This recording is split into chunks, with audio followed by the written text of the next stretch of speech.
Beautiful people, and hello, Gary. We're here with Gary Humphries. How are you, Gary? I'm very good, thank you very much, Gordon. How are you? I'm super duper. All the better for meeting you.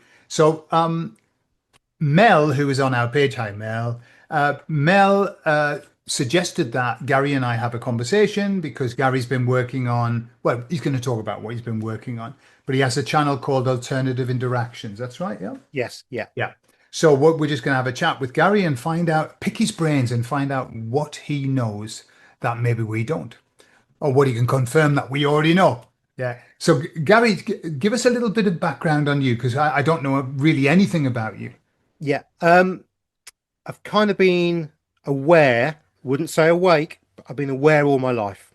Okay. Always known instinctively that something was wrong. Never fitted in to society in any way.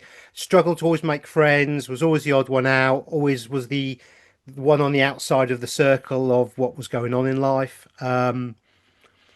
Had a few very strange experiences as a child. That led to decisions or journeys in my life that were not particularly good, Okay. uh, Mm. which is a learning experience. So although it sounds negative, it's actually very positive because from negativity or from stress, you grow or you don't. Yeah.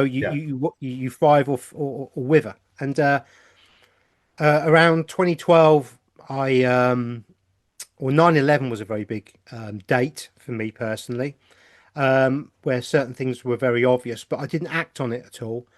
And in 2012, I fully kind of grasped the nettle by the hand, as it were, and changed my life completely.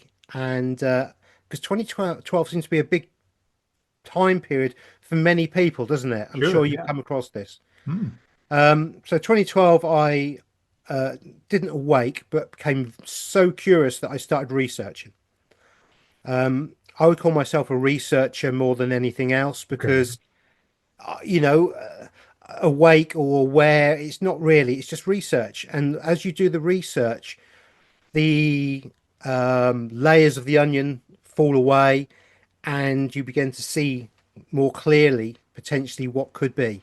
And so from 2013, I was probably researching 6 to 8 hours a day. Wow.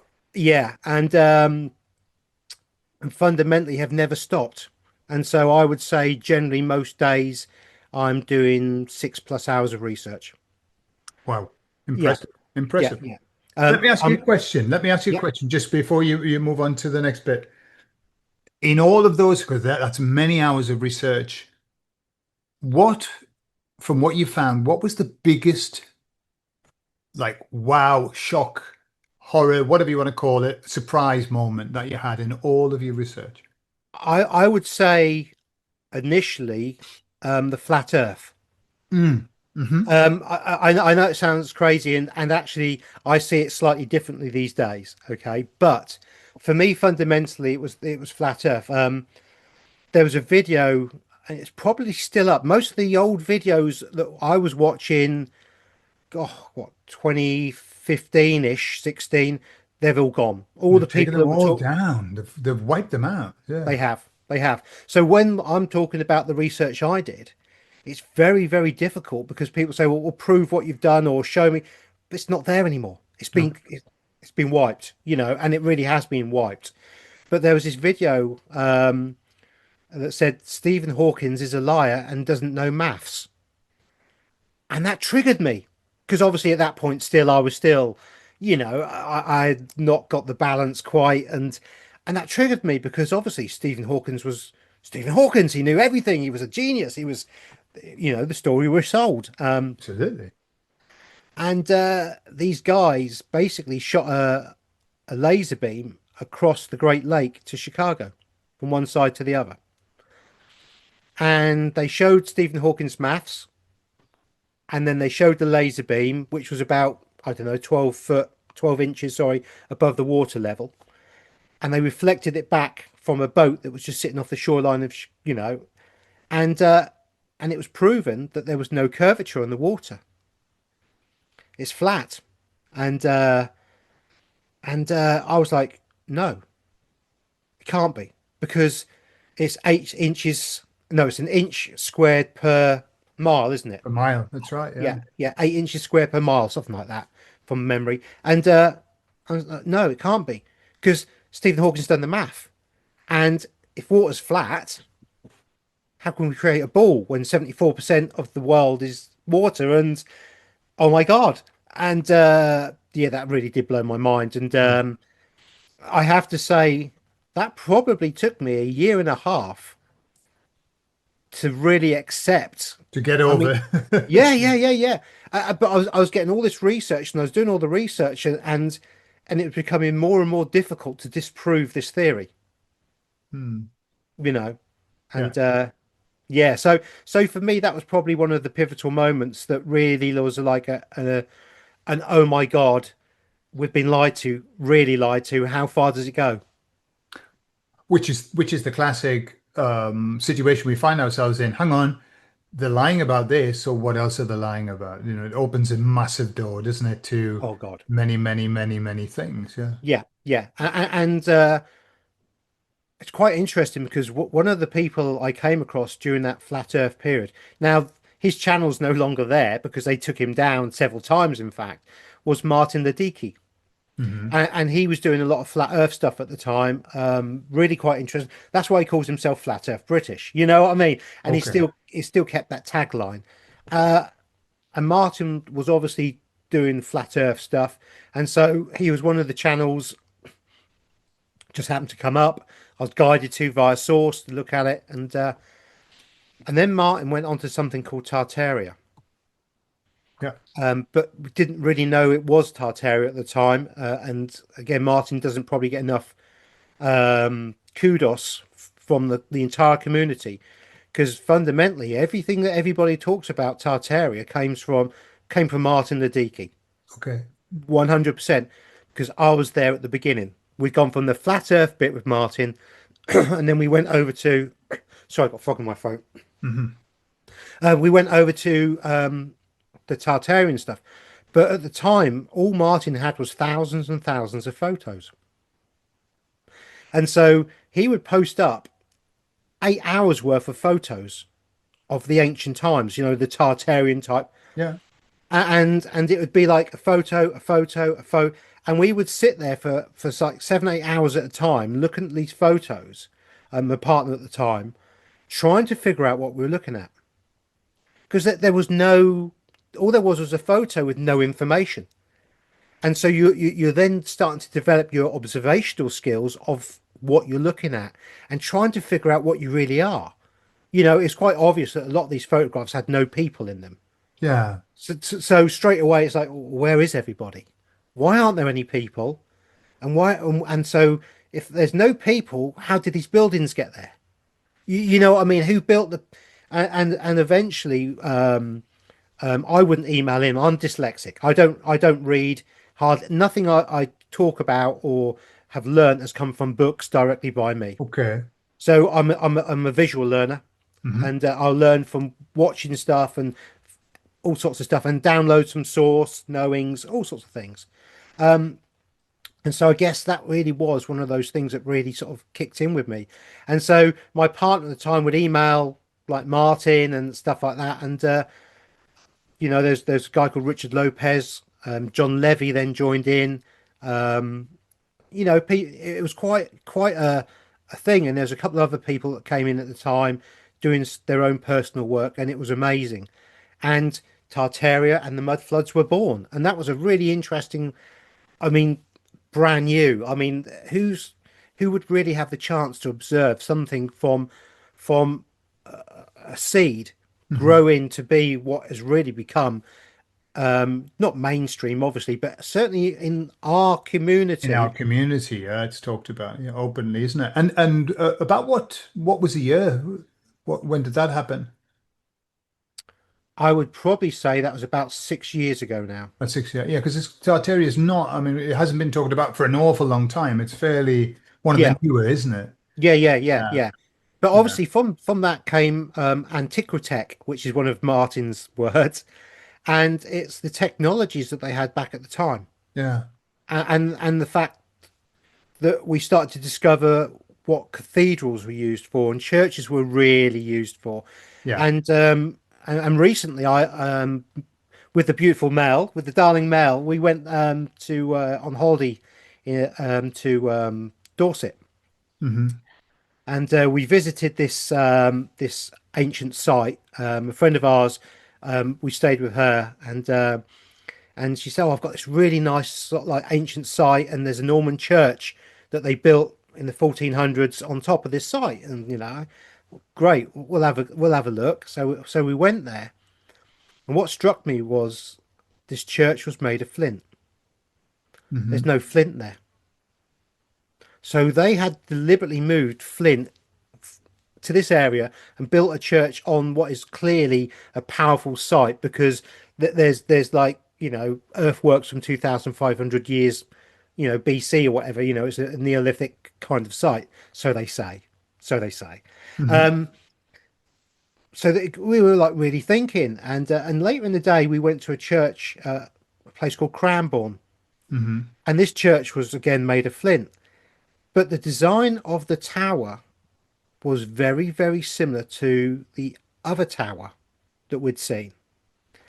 And Mel, she said, I've just been told flint. It's the flint. I don't know why, but it's the flint. I went, okay. So I looked into the flint, and flint is high in silica. Hmm. And silica is used for chips, computer chips, Sure. and solar panels.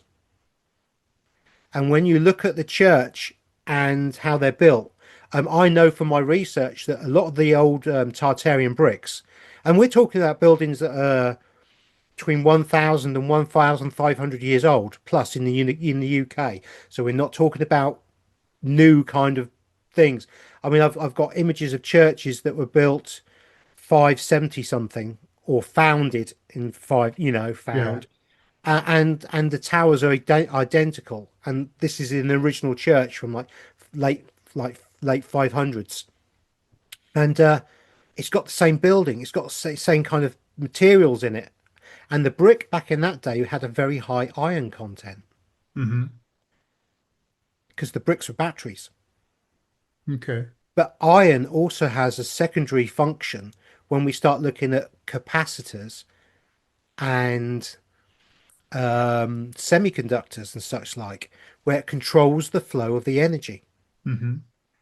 Now, I live near Norwich in the UK, East Anglia, Norfolk, and we have an old wall that goes round.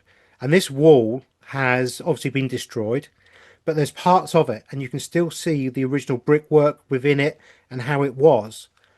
And it became very clear that the original flint walls were a semiconductor to adjust the frequency of the area from the ley line that was below to harmonize that area to create the perfect balanced living environment for the people inside.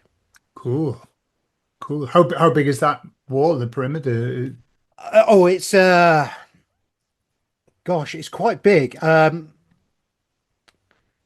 Several square miles. Several Right. square. Okay. So yeah. Yeah, Yeah. yeah. I mean, we've got the River Wensum going through one part of it, and then we have a big wall, and obviously the wall's been destroyed, and Yeah. but the churches, the original churches, are all still there. So the power, or the I like to call it the harmonics Yeah. Hmm. because of what they were are still all there. Obviously, the original bells have been destroyed. The technology inside the churches and the cathedral. I mean, a cathedral is called a cathedral because it's a cathode rail. Cathode. Mm. Yeah. Hmm. Um, and so that was just fascinating that sort of came about a month ago, a few weeks ago. Do you know what I Sure. mean? Yeah. Let me ask you a question about that because obviously I've seen a lot of information about the churches and the spires at the top that have they brought down the energy. Do you think they were used to provide energy for people to and in the homes, or was it more as you were saying these harmonics to create a nice living environment? What do you think? Both, For both. both. Yeah, yeah. Um, the houses, the old houses that we see, the really old houses, certainly in Norfolk, are high iron con brick. So we're talking 30%. Yeah. And you can put a multimeter across these bricks and it will run a current. Okay. So if you can imagine you're living inside a energy field that's been provided by a cathedral or a church, that's your free wireless electricity. Yeah. Yeah. But it also had a very, very important aspect, which has been, I feel, completely overlooked. Now, old buildings, all of them miss one vital component, and that's plumbing and toilets. Okay. Hmm. And the reason why all these old houses were built without toilets is because the energy frequency would have made the people breatharians. Ah, okay. So they didn't need to eat. Okay. So if you're eating maybe a couple of mushrooms or a few berries off a tree, and that's your consumption for the month or a week, Yeah. you're going to have one bowel movement per month. Yeah. But, you know, and so you would you do that in a bucket. But Yeah. it's very interesting um, that I believe as well that because of the breatharianism and the way that we were a higher frequency being, that our stools had minerals in them that were very key, and we could even poop out gold almost, literally gold. Wow. And so that's where we get there's money in muck, Okay.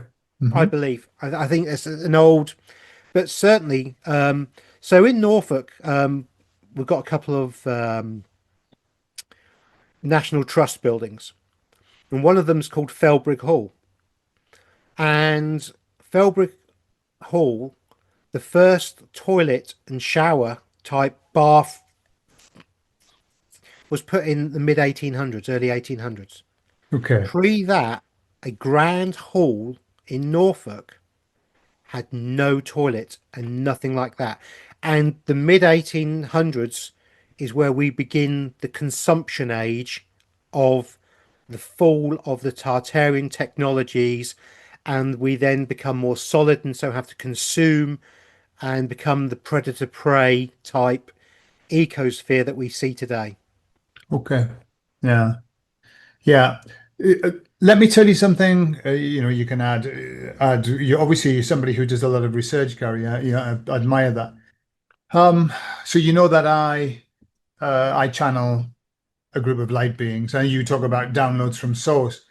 Um, so they've been very, very insistent lately about timelines, about the length of timelines, and they've said more than a dozen times. This timeline that we're on is not as long as you think. Okay, and yes, clearly we've got this tremendous history behind us, but with it, they kept talking about this timeline, and the more that I went into it, and the more research I did about what was happening at the back end of the 1800s, was very clear that that was a significant turning point, the loss of something, and the start of the end is basically the way I see it. When I looked at the back end of the 1800s, the amount of new societies, organizations, structures that were created then, it's just endless, and most of them not good. In fact, I don't know whether I even saw one that was good. They were all bad stuff at the back of the 1800s. The idea that the Emissaries give me is that this is the timeline that we're on. This one that and we left behind another timeline. I don't know. How does that fit in with your sort of investigations? Well, as I would say with Richard when we do our show, Rocking Pandoors, I've got Flesh of the Goose. I've got goosebumps with that one, and it fits 100% with my research. Okay, okay, 100%. It's very likely that 1774 was when we had a mini kind of reset. okay. Um, uh, if anybody follows Jason of Archaics' research on the Phoenix event, we have 138-year divisible periodic events that are cataclysmic sometimes, sometimes local. And 1774, from memory, is a date where I believe we certainly had a major change in something that reduced the population greatly and would fit into a timeline change. That's very interesting that Blicklin Hall in Norfolk and Felbrick Hall in Norfolk and many other properties that I've looked into all say around the 1770s they were remodeled. Hmm. And they had to be because they were semi-destroyed. Okay. So we're talking mud flood, liquefaction, major die-off of the population for a very long period of time. Yeah. And then a population rebirth without the elders of the previous age to guide what had happened previously, and they were at the whim of the dark controllers, whatever word you want to call them. You know what? Sure. You Absolutely. know. It's an energy. It's an energy form. You know what I mean? I Yeah. mean, when you look into, I'm sure the emissaries, they say, well, then they weren't good.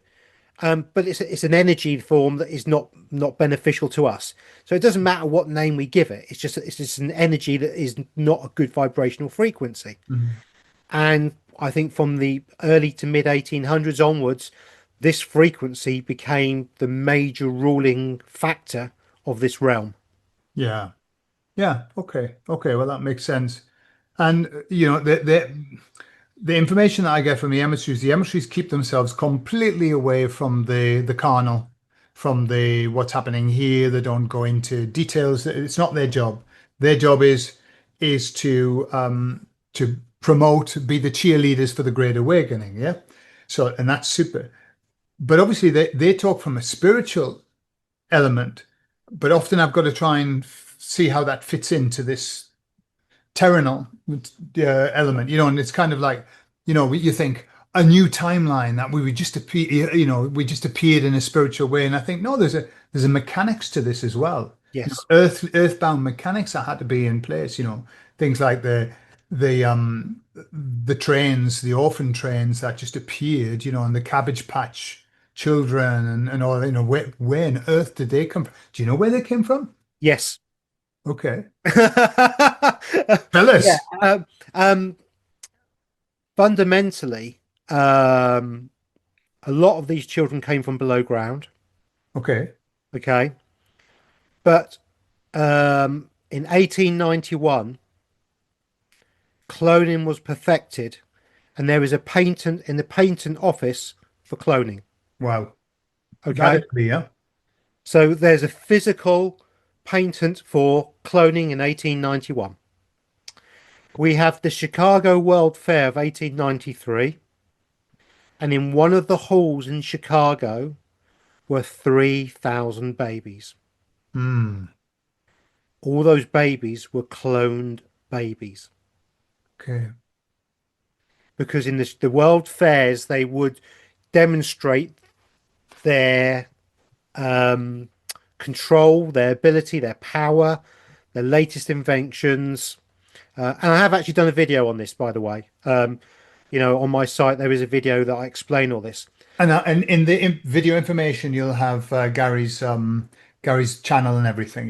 Yeah. Yeah. So go onto my channel and I think I think it's called Foundlings or something like that, because they call them foundlings, which is always a nice way of they just found them, Found them. Yeah, Yeah. yeah, Yeah. just Yeah. appeared. Yeah, because I mean certainly for my research, the official narrative of New York, which was one of the places I looked at particularly, over a 3-year period, I think it's something like just short of 300,000 children were trained into the interior of the United States. So that's 100,000 children a year being put on trains, trained into the interior of the United States. And the official narrative is that these children were given up by prostitutes and ladies of the night who could not look after them. But when you actually look at the um, population figures at that time, it would have meant that something like 90 or 80% of all the women in New York at that time were ladies of the night Prostitutes. to give Yeah, up that many children. sure. So the official narrative doesn't stand for it. But we also have something called baby incubators, Yeah. and you could put a baby in for 12 hours, and I think they would grow 1 year in 12 hours from memory. And I have all the photographic evidence of all of this, and I put it up on it's all on that same show. Okay. And I think it's up to possibly the early 1920s where you could still take a baby into one of these places and they could be grown on for you. Wow. Wow. That's incredible, isn't it? Yeah, it's mind blowing, isn't it? Let me ask you a question because my mind's racing ahead when you're talking about this. So, if I understand it rightly, all right, babies were brought in, but there were already a population that existed, yeah? So, when we talk about today, there's this, it isn't talked about so much, but it's still there. The NPCs, the non-player characters. And my mind is asking, those clones, do they just carry on and become the non-player characters, or do they have souls? What about them as beings? What do you think? I think you hit the nail on the head, and that's exactly what an NPC is now. I think I even say this on my video. My conclusion to this is because there's always a reason behind everything. Mhm. Nothing we observe happening in this world has just one reason. There's generally five or six different reasons, and all five or six will go off to different spider web kinds of connections to whatever to create some kind of movement towards something that they want to control or they want to affect a change on. Not always immediately. So some of the history that I've looked into, things that were done 100 years previously, the revenge is taken out on that group 100 years later. Yeah. So we work in a time scale of our own life period. These guys work in periods of decades, Yeah. hundreds of years, if Yeah. not thousands of years. Sure. And it's a mindset you have to understand. Okay. Now, I believe that they knew back then that the end times were coming. Hmm. You know, I firmly believe that we're in Revelations and we're currently in the second horseman of the apocalypse. Okay. Okay. Yeah. Okay. Mhm. Yeah. And I'm not a religious person. I really am not. But I look at research and research takes me where research takes me. And where that research shows what's going on is what's going on. Now, if you had a major reset where the majority of the population in the late 1770s were wiped out, you would only be left with source connected sentient beings Yeah. who are very hard to control. If you introduce a population of individuals that have no major connection to source that could then water down that concentrate. So if you've got a pint glass and in the bottom of it you've got the concentrated orange in the bottom, yeah. How do you water that down to a stage where you can muddy the waters and distill the connection of people's true sentient beings to their higher self, source, the emissaries, whatever you want to call it? Well, you'd have to add water to it. And where do you get the water from? They're called clones. Okay. And as the years have gone on and these have bred in and we've intermingled and intermingled, so our connection, the general connection with source has diminished because these NPCs have watered down the true power of what we would have been back then. Because Okay. we only see a fraction of what we're capable of now. I mean, I'm sure the emissaries have said to you, "Oh my God, a true human with his connection to source in his own power, sovereign power, is one of the most powerful beings in the universe." For sure. For sure. Yeah. So how would you water that down? You'd create NPC clones, you would breed with them. But what you'd also do is you'd create schools and you'd create a religious fervament Hmm. where you could then control and brainwash those NPCs or the clones into believing a certain set of circumstances which you could then unleash into the general population. Hmm. Does that resonate with you in any way, Gordon? Absolutely, yeah. And you know what I'm actually thinking, because what you've described is it's the times before the flood, where the angels came down and they started to breed with the people, and they changed the kind of the genetic structure of the people there. Um, so yeah, History repeats itself, doesn't it? yeah, With differences, but it's the same story, it's same the same story. playbook. Yeah. It just rolls and repeats and repeats and repeats. Sure. And of course, there is in the I think the Bible says there's nothing new under the sun. There's nothing new. So quite why we're surprised is a mystery, Yeah. really. We shouldn't be surprised. Let me ask you another question then. So, I mean, that's fascinating, all of that. And each one of those rabbit holes we could dive down and Oh spend God, yeah, yeah, the yeah, next few yeah. hours talking about. So, you were saying that you thought that we were on the second horseman of the apocalypse in the Yes, Revelation, yeah? yeah. Okay. Remind me, because my mind's not clear on that. How many horsemen do we have in total? I think there's from memory, there's five, isn't there? Five, yeah. And, Uh, and the fifth one is the Phoenix event that Jason talks about because it's got no rider, okay. and Okay. that's fundamentally death, isn't it? Death comes. Okay. So the second horseman is what? Where are we? Well, the first horse we follow the Olympic um, timeline. Hmm.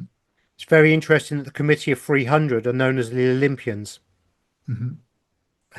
That you know, there's no coincidences, Not at all, no. and we know that the Committee of 300 is one of the NGO background groups, just like the Bilderberg Trilateral Commission, Council of Foreign Relations, you know, etc., etc., etc. It's all the same kind of people playing the game for their master to create division and the problems we have currently in this realm. Yeah. So the first Horseman of the Apocalypse came in 2020, and that was Apollo Pharmakia. Okay, so we know what that's the pandemic, yeah? Yeah, Okay. yeah, 100%.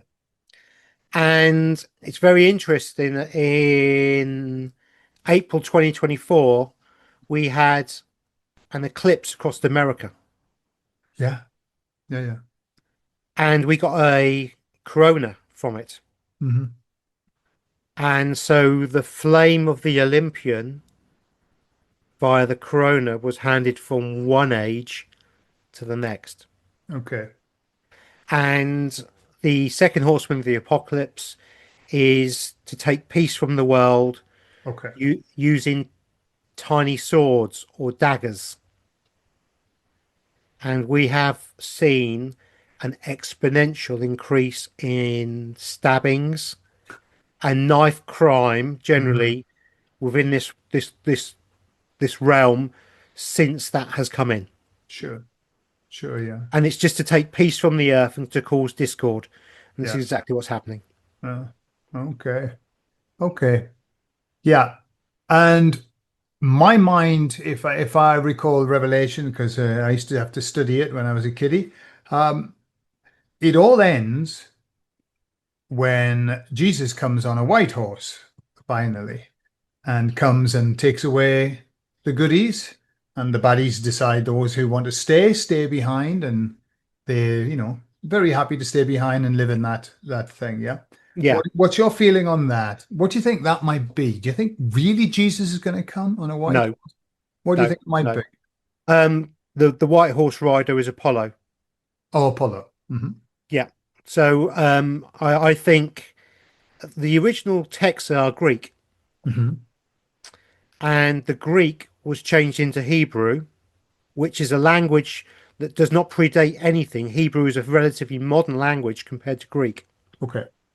So again, there's a lot of, I call it skullduggery and shenanigans, but there's a group of people who control this realm currently in the physical, rewrote certain books, changed certain meanings Sure, yeah. by taking it from the Greek language to Hebrew, to then put it back into English or other languages. And because they were the middlemen, they had the opportunity to change everything and the meanings of. Okay. And so the the the analogy is correct. The detail is not, if Hmm. that makes sense. Sure. And so what we're talking about in 2040, and it'll probably be May the 16th, 2040, because we can be that precise from Archaic's work. I mean, Fantastic. Archaic's can even, I mean, Noah's flood happened in 2239 BC, and it began in the month of May, and it was May the 16th when it began. I've heard that date. I've heard that date mentioned for a number of things. Yeah. Okay. Yeah. And that would be a 138-year period that's divisible by the last big reset we had, which I Okay. think is something like 4039 BC. Hmm. Yeah, I haven't got the notes; it's just from my head. But Sure. Yeah. Yeah. For sure. Yeah. we're fundamentally saying there's not any real history pre 4000 BC because we had a reset and we had a biblical reset and we went into a new age. So in how can I describe this in a way that might make sense? When we have a circle in Christianity, there's a cross through it. Hmm. Each cross represents the four quarters Hmm. of time, and each quarter is fundamentally nearly a 6,000 or 6,000 year period, Okay. Hmm. divisible by 138 years. Okay. Again, if you look at my work, I've got slideshows of all this sort of stuff. But fundamentally, we get 47 138-year periods per quarter. 4,730 years. Okay. Yeah. So the reset happened on year one, and then we get 47. Hmm. And so 2178 will actually be the end of this cycle. Okay. And there will be what we would term as a biblical reset, and we will go back to year one again, Okay. All right. which is the Adam and Eve story, all this kind of stuff. And we are right at the end of this period. But before that period can begin, the reset, we have to go through where the worthy or the lambs go back up, and those that have been naughty on the naughty step stay here and uh, go through all the eighth king and all the bits and pieces they talk about.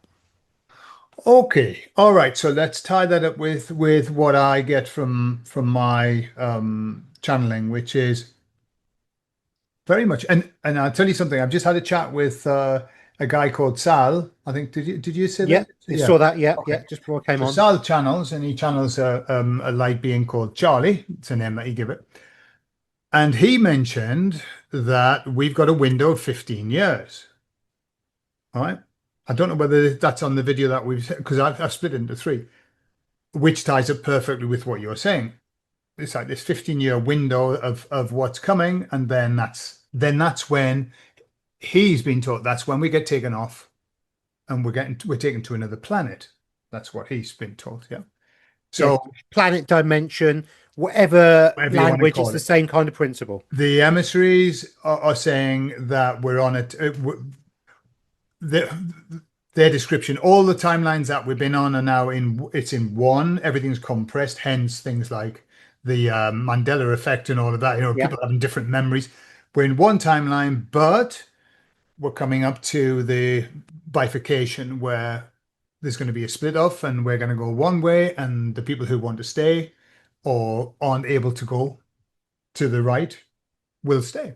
So really interesting, all of that. It's all kind of, it correlates. Obviously, It's very broad brush, but Yes, a broad brush. Yeah, May the yeah. 16th, 2040 is not broad brush. No, no, no, It's no. very, very. Have you got the hour, the time? No, no. But 2046 is another major period. Right. Um, so fundamentally, in 2040, a third of the population will go. Right. The goodies. I don't know. Oh, okay. I Go, hope go so. where? Go where? I don't know. Just go. Oh, They okay. they they die, move, disappear, whatever. Okay. And in 2046, we actually have a another um, big event coming in. Now, some would call it Nubaru, Planet X, whatever, but it's Okay. not particularly, okay? Because we're in the Matrix, so there's no real planets in the Matrix. But what is going to happen is in 2046, there's going to be a major disaster again. And what's foreseen is that we're actually going to get another third of the world's population goes. And then those that are left go through to the end. And time speeds up by a third. We lose a third of the day, third of the night. And this is the eighth king coming back, who was stopped by his rule. So the seventh king was in, well, the eighth king was due to start ruling, and then I think we had Noah's flood that stopped that eighth king. Eighth King, not good. I'm assuming. Not good. Okay. Very bad man. Bad man. Baddie. One of the baddies. Okay. But All right. we won't see that. No, nobody.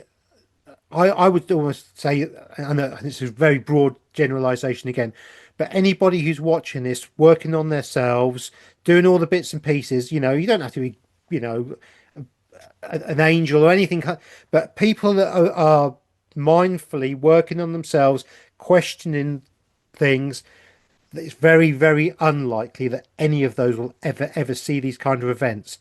But certain people and certain people who have been doing the shenanigans will, without doubt, Sure. feel the full wrath of this. Yeah, and the book of the Law of One talks about the fact that we just need to be 51% halfway service to others. It's the balance. It's tipping the balance. Talking to Sal, his guides are saying we just need to be halfway. He's got a different figure, like we can only maximize 88%, but as long as we're 44%, 45, but still halfway.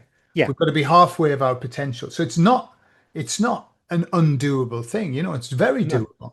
yeah, it's very, very. I mean, fundamentally, I think a third of the people will never change and will always be here, and so we have a 66% population that have the opportunity to do something or not. But our connection to source and our higher self, our spirit, our own personal spirituality, if you want to listen to your inner voice and your gut feeling and sort of tune into yourself, the inner work, that's one thing. If you keep externalizing your power and saying, save me somebody, no one's going to come and save you, because this Sure, this realm that don't happen. The sure. only person to come and save you is you. Mhm. I Yeah, believe firmly from my observation and what's going on.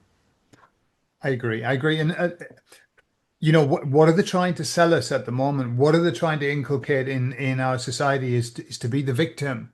Be the victim. Poor you. It's not your fault. Don't worry about it. Don't worry about it. You feel bad, we'll change it. We'll give you a tablet. So that's what they want. They want victims to say, well, who's going to come and save us? Yeah. Yeah. Yeah. Let me just ask you, and I know how long have we been talking? Right, we're fine. We'll get another 10 minutes or something like that. So a while ago, I mean, I went into the flat Earth thing, and I spent a lot of time looking at it, and it was such a fascinating thing. I came out. First of all, I was absolutely adamant the Earth was flat. That's where I was. After looking at the information, it's flat. It's flat. And then over time, I've kind of come to the place where my mentality is I don't know what the Earth is, but it's not round. Okay. And then, so I talked to the emissaries about it, and the emissaries said, I said, is the Earth flat? And they said, yes, it is. And I said, Is it round? I said, yes, it is. Right. So I remember doing a video on this saying the emissary said that the Earth is flat and round because it's not real. It's all about we project onto it whatever you want it to be. Yes. And I had a few comments sort of saying that's an easy way out. That's the easy way out. But based on what the conversation we had before, I think before the we started recording, you were talking about a toroidal shape. Yeah. Do you want to Yeah, explain toroidal field about of that? consciousness. Yeah, yeah. So again, I've done the series which is flat, round, or neither. It's a three-parter, and I go into the round Earth model, the flat Earth model, and then I go into, well, what is it? Is it flat, round, or neither? And actually, it's neither. But it's not a get out. It's actually a very difficult thing to express. Now, a toroidal field is a round field. Okay, it's a circle. You could almost say that the dome that goes above us is a semicircular toroidal field that we observe. Okay, it's round. And the stars are a projection onto that toroidal field to give us the illusion of roundness. Hmm. But actually, a toroidal field has a flat plane of inertia inside the center point of the toroidal field. And we live in the flat plane of inertia inside that toroidal field. And it's dead flat, just as a computer game is. So when we program a computer, we live in a matrix. So Yeah. when you program a computer, you don't start from a round ball, you know, you start from flatness and then you build it up. But it was always flat and it's always going to be flat. It's just you build up the characters, you build up the holography, you create mountains, lakes, rivers, trees, wildlife, and everything else that goes with it, weather formations, and you program these multiple layers in.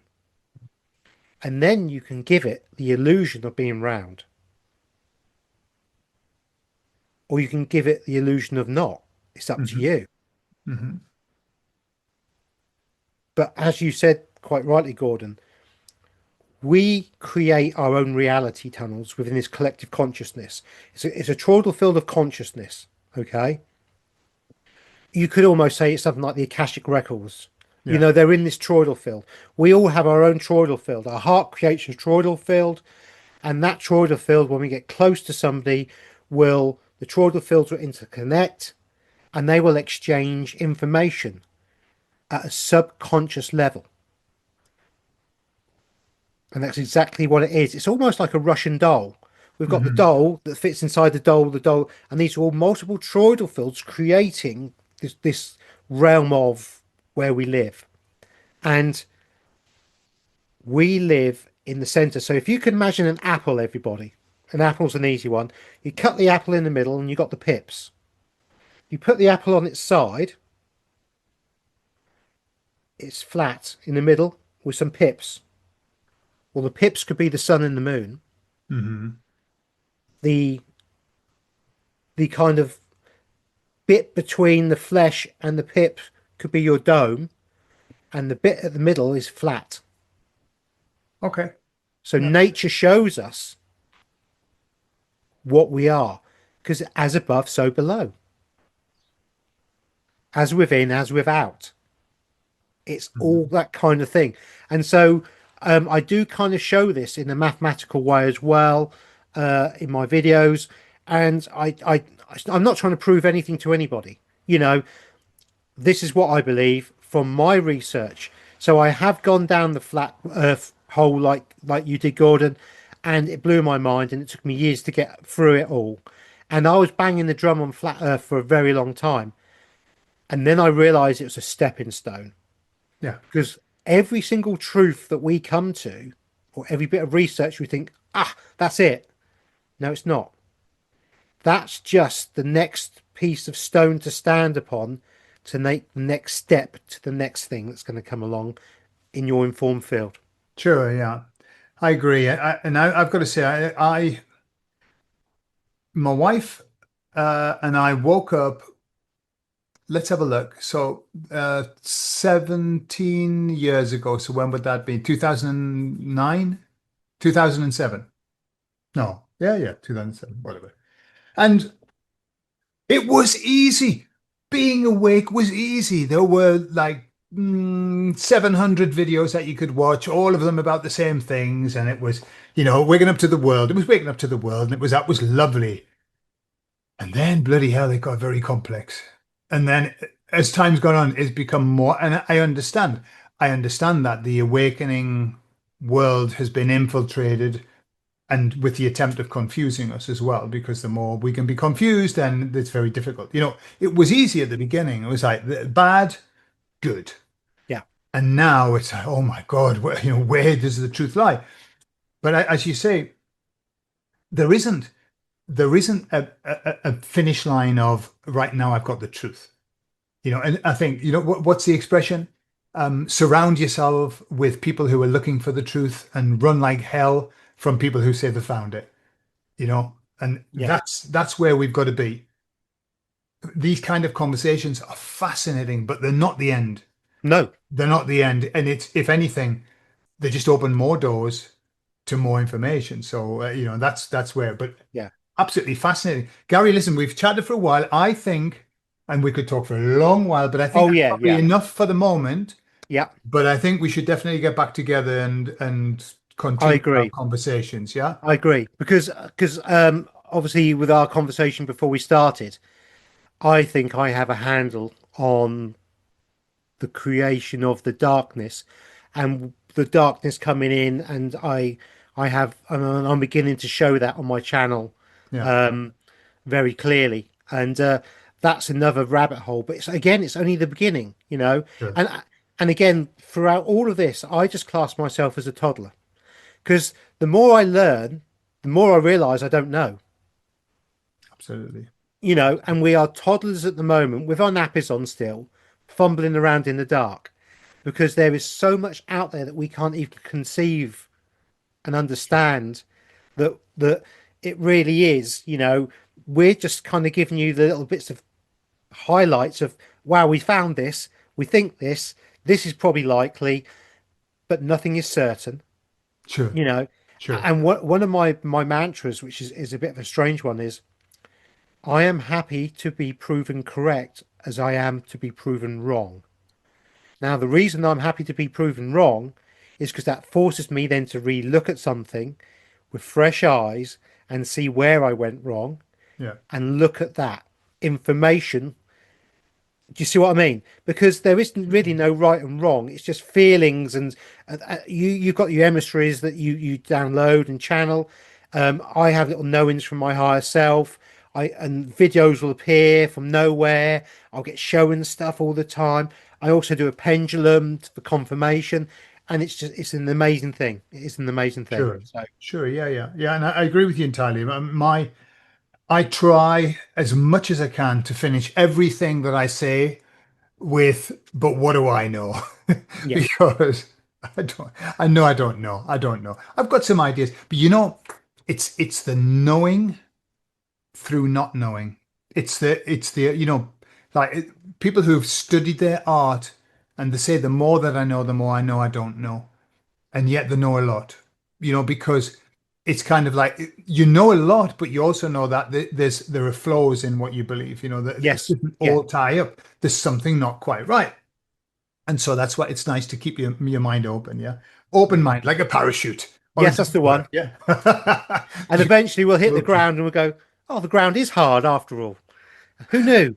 Yeah. Yeah, yeah. Just to finish, I remember my aunt, she passed away a while ago, but she was very, very, very pro world, and she thought I was a lunatic, And we had many, many a discussion saying, she would say, you, and I remember once she said to me, and you probably don't even believe in climate change. She was like horrified. And she passed away, and I remember saying to the emissaries, well, I wonder when, now that she's on the other side, I wonder if she's thinking, well, dearie me, or whatever, I don't know. And Yeah, they yeah, said, do you think she's going to be interested in that? Like, yeah, that's the last thing she's going to be interested in is reviewing, who was right, who was wrong. Because, maybe when you get to the other side, you realize all of this has just been one big joke. You It's a know, one, game. Yeah, one big game yeah, and what are you taking it seriously for? yeah. It's just Monopoly. Yeah, it's the experience, isn't it? Yeah, It's like playing a computer game. You're involved in it, you're fully consumed.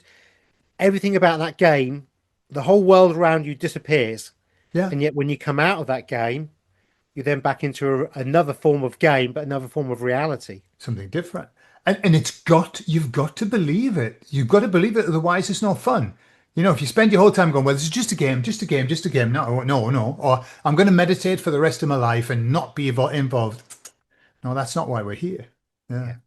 Okay, Gary, fantastic. Thank you very No, much thank you, for Gordon. the fast and boy, hats off to you. You've done your research. You can tell you've got a lot of info there. Yeah. So well done. So I commend everybody to go and join Gary's channel as well because obviously there's some good info there.